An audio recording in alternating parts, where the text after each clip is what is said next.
Boa noite, povo de Deus, paz seja convosco.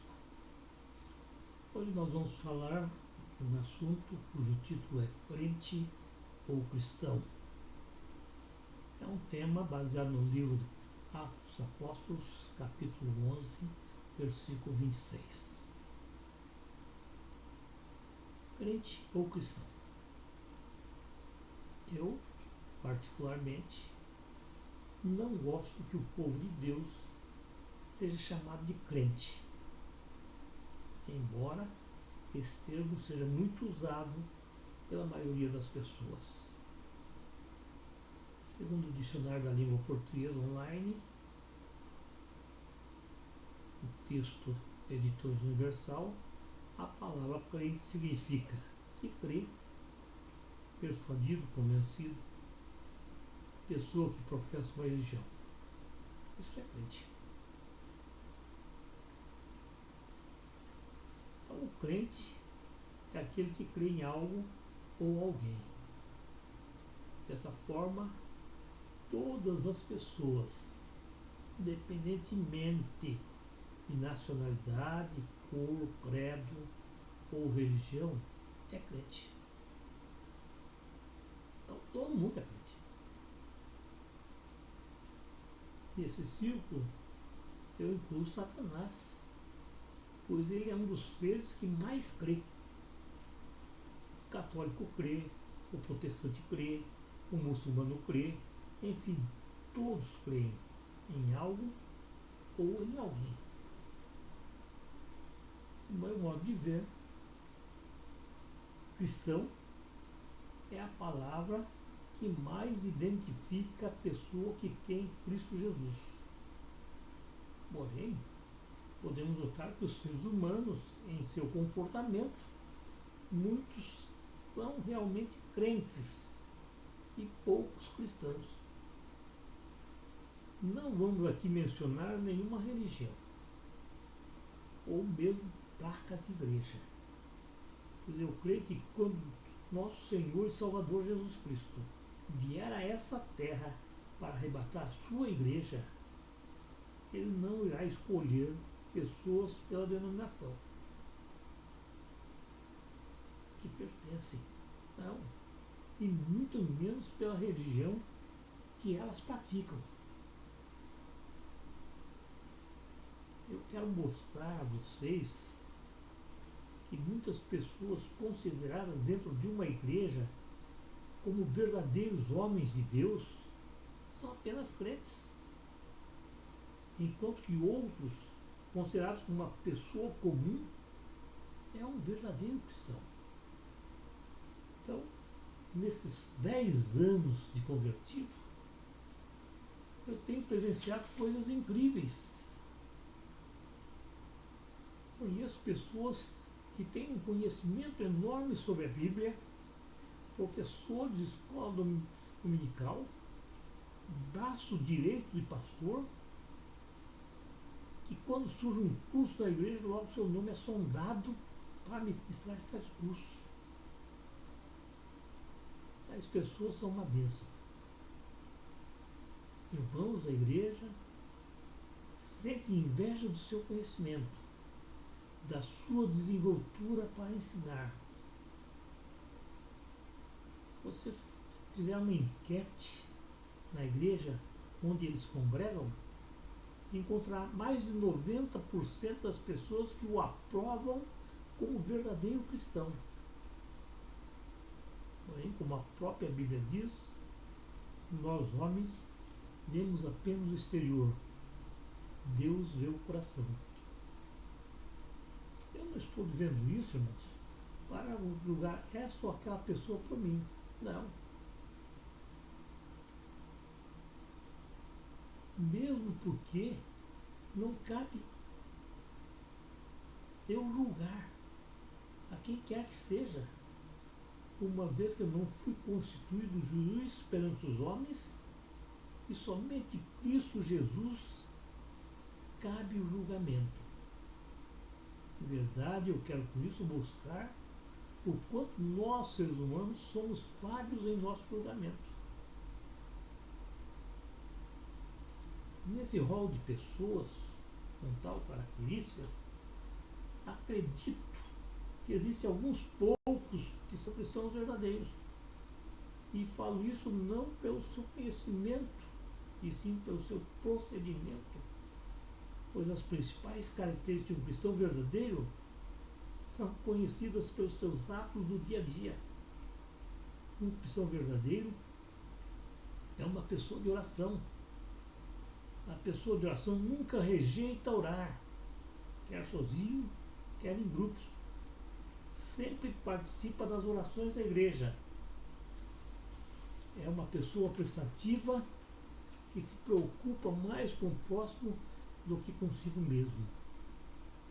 Sempre procura ajudar aqueles menos favorecidos ou fracos da fé, quer materialmente, quer espiritualmente. Não é arrogante. Sempre que alguém fala a ele que gostaria de ser igual a ele retruca e diz: você não tem de se comparar comigo, e sim estar com seus olhos voltados para Cristo, pois é Ele que pode lhe dar tudo o que você deseja, tudo o que você necessita. Quando existe um concorrente para ministrar um curso, ele pede ao pastor que dê a oportunidade ao outro irmão. E ainda se coloca à disposição do irmão para ajudá-lo se ele necessitar. O cristão verdadeiro, irmãos, cuida de sua vida particular e de sua família, de modo irrepreensível, sempre com o pensamento de dar um bom testemunho a todos à sua volta, principalmente os da igreja. Embora tenha um grande conhecimento, ele sempre testemunha que só Cristo salva, cura e edifica o ser humano. Infelizmente, a grande maioria das pessoas com tal característica, isto é, que tem um grande conhecimento, são pessoas incrédulas. Elas ensinam que Cristo Jesus cura, mas na prática são descrentes, pois em vez de orar para um enfermo, antes dizem que o lugar do doente é no hospital. No final dos cursos que ministram, tem sempre um de seus alunos que servem como motivo de gozação, pois muitos deles apresentam espírito de chocarrice, gozadores. Embora frequentem regularmente a igreja, sempre existe um motivo para a debocha, quer na pregação, quer no louvor, quer em algum dos irmãos presentes na reunião. Só eles sabem tudo. Quando alguém apresenta algum trabalho para eles, nunca é bem feito, pois eles seriam feitos de maneira diferente. Sempre estão prontos para criticar algo ou alguém. Eu sinto nessas pessoas um coração duro que não se preocupa com os mais fracos. Se para eles for bom, os demais que se danem. Embora sejam dizimistas fiéis, não abrem a mão para ajudar um próximo necessitado. Aliás, não abrem a mão nem para dar a paz do Senhor. Embora sejam respeitados pelo seu conhecimento e se comporte como verdadeiro cristão dentro da igreja, quando sai dela são pessoas completamente diferentes. Diante dos irmãos, procuram sempre disfarçar. Suas vidas são desorganizadas e muitas vezes a família vai de mal a pior, pois entre eles um quer ser mais do que o outro e impor a sua autoridade. Tais pessoas não podem ser consideradas cristãos e ao mesmo tempo ver o título crente e cai muito bem, pois creem em uma boa vida, desejam uma boa casa, um bom trabalho, regalias, confetes e reconhecimento do homem. Graças a Deus que a igreja não tem apenas esse tipo de pessoa nos mais diferentes setores. Existem na igreja pessoas comuns, simples membros, obreiros, diáconos, presbíteros, pastores e aí por diante. São pessoas que não perdem um culto. Se na igreja tiver culto de segunda a segunda, lá estão eles presentes. Em todos. Oração às 6 da manhã, elas também estão lá. Oração às 2 da madrugada, sua presença é certa. Elas oram, profetizam, pregam a palavra, falam até bonito, embora não sejam uma sumidade em conhecimento. São considerados pelos irmãos vasos de Deus. Muitos que assim procedem são verdadeiramente dedicados e tudo fazem para agradar a Deus. E realmente Deus as usa, pois tem fora da igreja a mesma postura que apresentam dentro dela. Na igreja, em casa, no trabalho, é sempre a mesma pessoa. Uma pessoa de oração, de bom coração, sempre disposta a tirar a própria camisa para ajudar o irmão necessitado. Suas palavras são sempre para edificar, encorajar aqueles mais fracos. Levam a vida íntegra e principalmente refreia a língua. Sua boca é usada sempre para boas palavras. Ela crê que Jesus Cristo voltará em breve e o espera com temor. A cada momento, tentando se corrigir, procurando sempre agradar a Deus. Nesse exato momento, muitas dessas pessoas estão em cultos e orações, esperando que Deus fale com elas através de um vaso. Muitas, ao sair da igreja, sairão vazias, da mesma forma como ali entrou, porque não refreiam a língua, em tudo veem maldade. Se alguém está passando por dificuldade é porque merece. Não fazem nada para ajudar alguém e depois querem ser ajudados por Deus. Embora pareça vaso de Deus, na verdade são discípulos de Satanás, pessoas egoístas, malfazejas, arrogantes e linguarudas. Essas, ao meu modo de ver, são crentes, pois creem somente em si mesmo, embora testemunhem que Cristo Jesus é o Senhor. Elas não têm como Senhor o seu próprio interesse.